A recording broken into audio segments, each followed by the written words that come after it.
নমস্কার, আমি প্রিয়াঙ্কা। আমার জাস্ট রিল্যাক্স ব্লগস চ্যানেলে আপনাদের সবাইকে স্বাগত। আজ আমি শেয়ার করব লাউয়ের দারুণ টেস্টি একটা নিরামিষ রান্না, লাউ পোস্ত। যারা লাউ খেতে চান না তারাও চেয়ে চেয়ে খাবে এইভাবে লাউ রান্না করলে। এই গরমে একবার এভাবে বানিয়েই দেখুন, পরিবারের সকলে চেটেপুটে খাবে। রেসিপিটি ভালো লাগলে লাইক ও শেয়ার করার অনুরোধ রইল। আর এরকম নিত্য নতুন রেসিপি পেতে আজই আমার চ্যানেলটি সাবস্ক্রাইব করে রাখুন। চলুন তাহলে দেরি না করে রেসিপিটি শুরু করা যাক।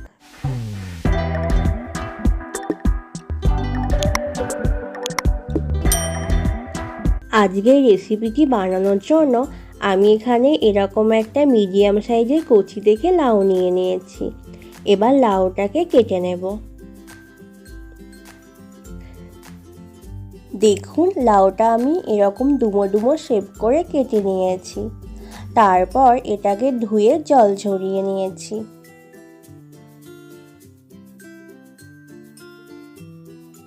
এরপর মশলার জন্য নিয়ে নিয়েছি কয়েকটা কাজু বাদাম আর 1/4 চামচ করে কালো সর্ষে আর সাদা সর্ষে, আর নিয়ে নিয়েছি কয়েকটা কাঁচা লঙ্কা, আর নিয়েছি 1 চামচ পোস্ত। এবার সব মশলাগুলোকে পেস্ট করে নেব।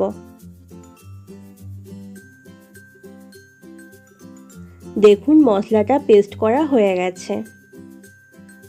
এরপর একটা কড়াই বসিয়ে দেব, আর কড়াইয়ে দিয়ে দেব সর্ষের তেল। তেলটা গরম হয়ে গেছে। এবার ফোড়নের জন্য দিয়ে দেব গোটা জিরে আর 2টো শুকনো লঙ্কা। ফোড়নটা একটু নাড়াচাড়া করে এর মধ্যে দিয়ে দেব কেটে রাখা লাউয়ের টুকরোগুলো।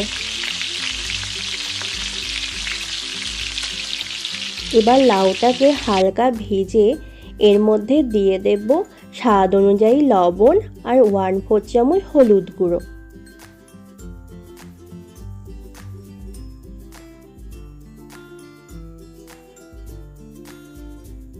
এবার লবণ আর হলুদটাকে ভালো করে লাউয়ের সাথে মিশিয়ে নেব।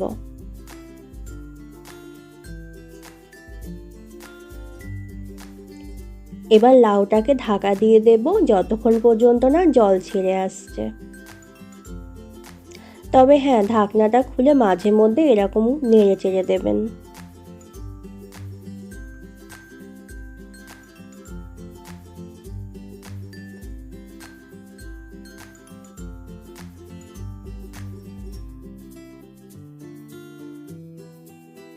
দেখুন লাউ থেকে জল ছেড়ে দিয়েছে। এবার দিয়ে দেব ব্লেন্ড করে রাখা মশলাটা।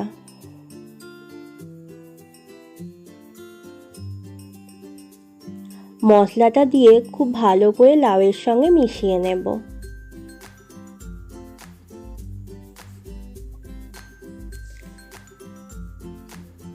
এরপর এর মধ্যে দিয়ে দেব 1 কাপ দুধ।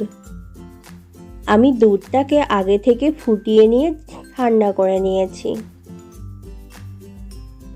এবার দুধটা ভালো করে লাউয়ের সঙ্গে মিশিয়ে নিয়ে লাউটাকে সেদ্ধ করার জন্য 5 থেকে 6 মিনিটের জন্য ঢাকা দিয়ে রেখে দেব।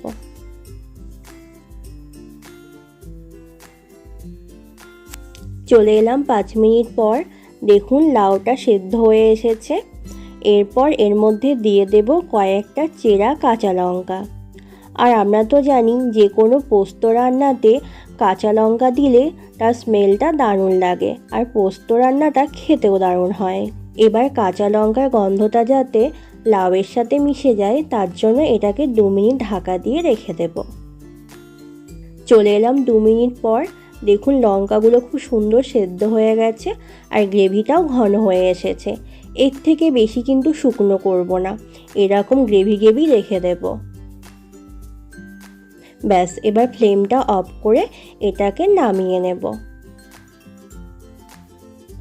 আপনারা অবশ্যই রেসিপিটি বাড়িতে ট্রাই করবেন, আর কেমন খেতে হলো আমাকে কিন্তু জানাতে ভুলবেন না।